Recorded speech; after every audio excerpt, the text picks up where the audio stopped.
So when you're sitting through your general session events, does it always feel like the schedule is just slightly out of control and you really don't know how to tighten it up? Well, let's get into it. Welcome to the Event Pro Show, your ultimate guide to the world of corporate events.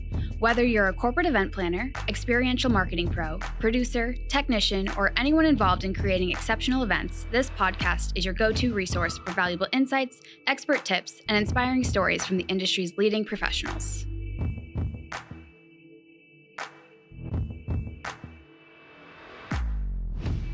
Well, thank you for joining us on the Event Pro Show. I am your host, Seth Mackey. I'm the CEO of LEMG. We're an event production company based in Charlotte, North Carolina, and we focus primarily on producing corporate events all over the country for our clients, which tend to be meeting and event planners.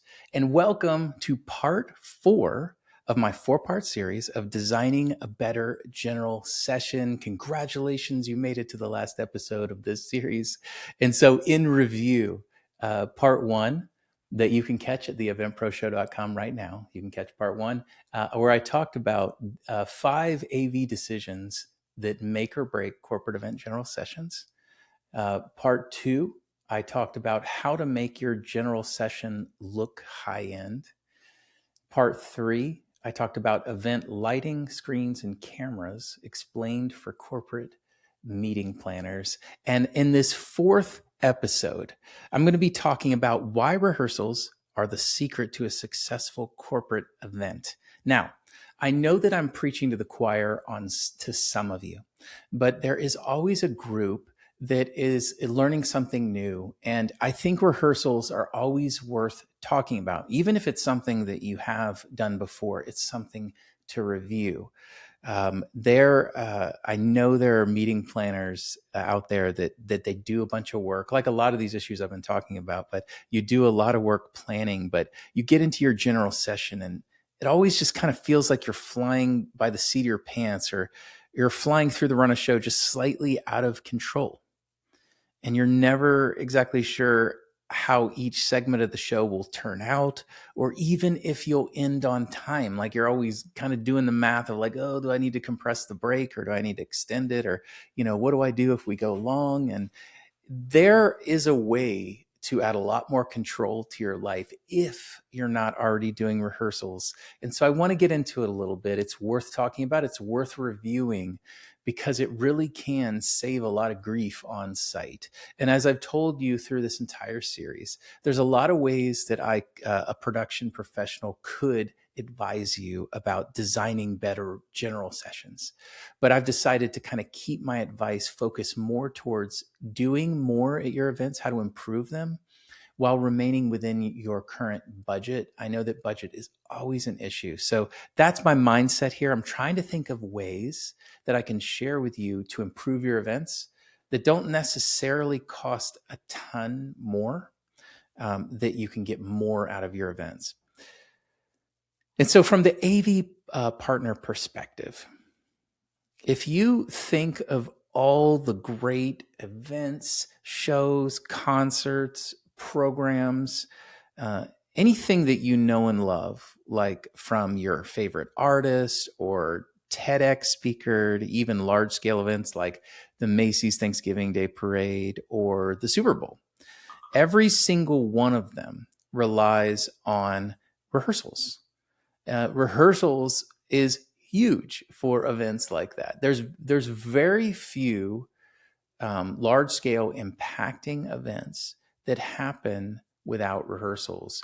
Even artists that tend to be really spontaneous, like they have like really spontaneous, whimsical shows, you'll find when you really start digging, they actually do tons of rehearsing.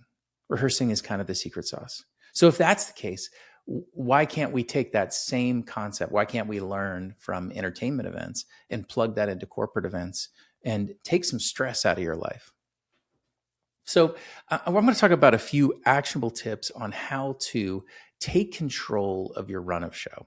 So first of all, if it's in the budget, this is one budget item. If it is in the budget, hire a technical director or show caller. This is someone that will be there on the day of and will sit on comm and talk to the team, the AV team, and maybe your stage manager, and they will call the show very, very similar to like a live director. They will call that show down to the minute, down to the second, so that it stays on schedule. I can't recommend that enough. And a lot of them will work with you in pre-production to help develop your run of show so that by the time you get to rehearsals, they are on it. They are keeping everybody on track. They're working with the talent that's going to be on stage. They know, professional show callers know how to do this. And it can be life-changing if you've never done it. So on that note, build into your production schedule rehearsal time. I mean, I'm going to just say the obvious thing out loud. Build into your production schedule rehearsal time, so that might mean a time investment is needed, where you have this block 4 hours, or I don't know how long your event is. If it's a log event, you might need to do rehearsals every day for the next session or whatever, but you need to build in rehearsals into your production schedule. The next would be give your speakers and presenters homework. So proactively give them drop dead dates on presentations. Like, hey, you need to upload them to this Dropbox account or send them to me or whatever by this date. And that's the cutoff date. And really push to maintain that, to have organization in your presentation. That way, those presentations can be delivered to your production team in a timeline that they can handle and make sure everything is set and ready to go. There's nothing worse than somebody running up 30 seconds before they go on the stage and have a jump drive, and they're like, here's my latest presentation. I mean, that just throws everything into chaos and kind of really caters to that out of control feeling. So remember, we're trying to harness the chaos, take the drama out, take the stress out of our events as much as we can. So give your presenters drop dead dates on presentations. Next, for your presenters, another piece of homework would be ensure that they build your rehearsal times into their travel schedules. So really say like, hey, if you're speaking at our event, there's also a requirement that at this time frame before, you need to be there for your rehearsal sound check, so that you have a time to, not only you are rehearsing, but our team gets a chance to review and see what you're going to do, so they know what to expect as well with what you're doing. The next thing I would recommend is create real life, quote unquote, real life scenarios during your rehearsals. So what I mean is your rehearsal will be either in the room that it's going to be in. So if it's in the main room, the general session room, go ahead and clear the room and let any unnecessary personnel, just push them out during rehearsal time. So it's a safer space to rehearse. A lot of people can be sensitive about maybe the content that they're delivering. They're a little bit insecure about it, or some entertainer type people don't want to share that until it's showtime with anyone outside the production team. So clear the room, create a safe space, and let your presenters hear and see what it will be like to be on that stage. Let them see your downstage monitors. Let them hear the audio in the room bouncing back from the wall. Let them hear what it sounds like on the stage. Let them see that, we have giant screens up here, whatever. And here's the entrance path that you're going to walk them from, if it's backstage entrance, walk them onto the stage. Let them feel that experience. From a speaker perspective, it reduces anxiety for them, and they get to see that they're working with a professional team.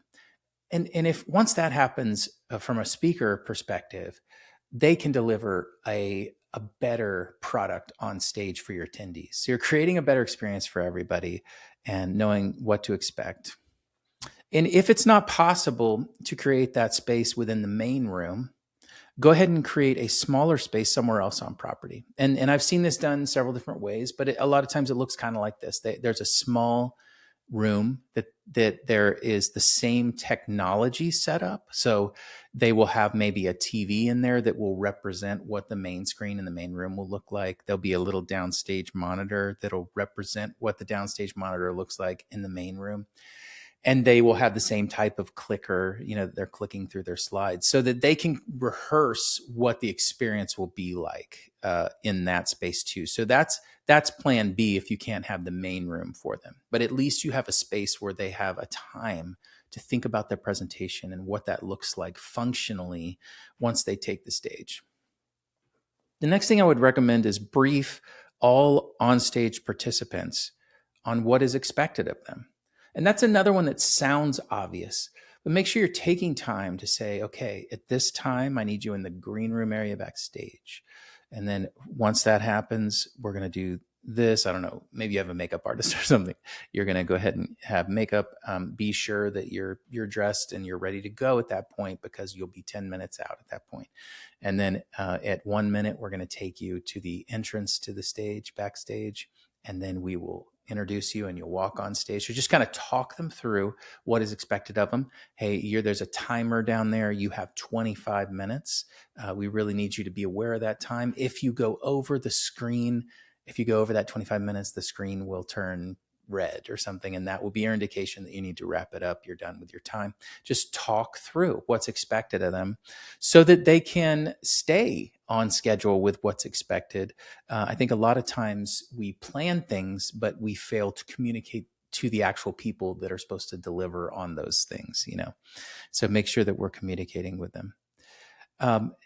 Another thing I would recommend is make sure your production team is informed of all run of show aspects. And so another obvious here, but make sure your production team, your audio engineer, your video engineers, your lighting engineers, your A2 backstage is putting microphones on people, your stage managers, your technical director, show caller, they all are looking at the same run of show.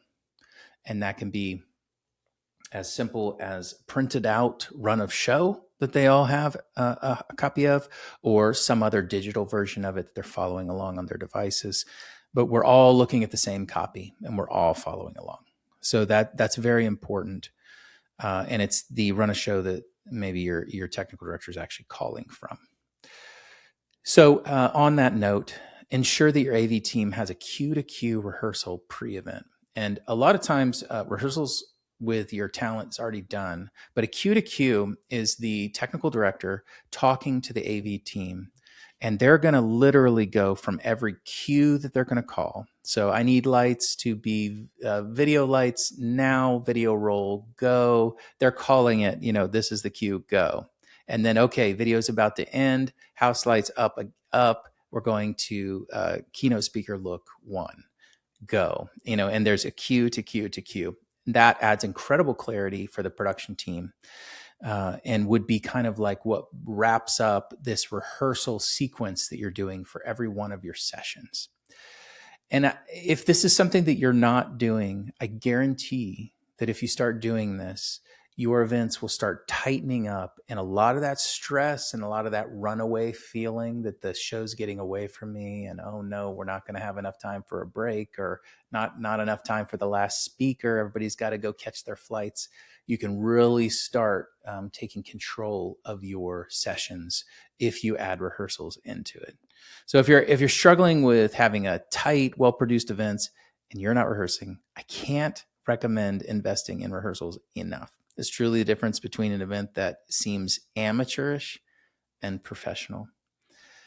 So I hope that was helpful to you. If you are planning a corporate meeting or conference and want a production partner that simplifies the AV process, please visit lemg.live to learn more about us. We would love to help you with your next corporate event.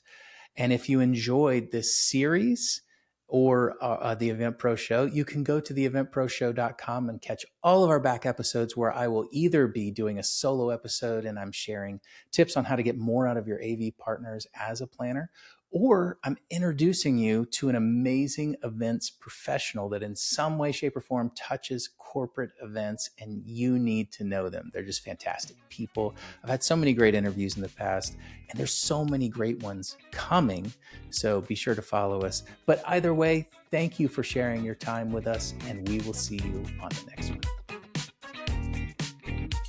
The Event Pro Show is a production of LEMG, video by Nick Barrett, audio and post-production by Prince Thompson.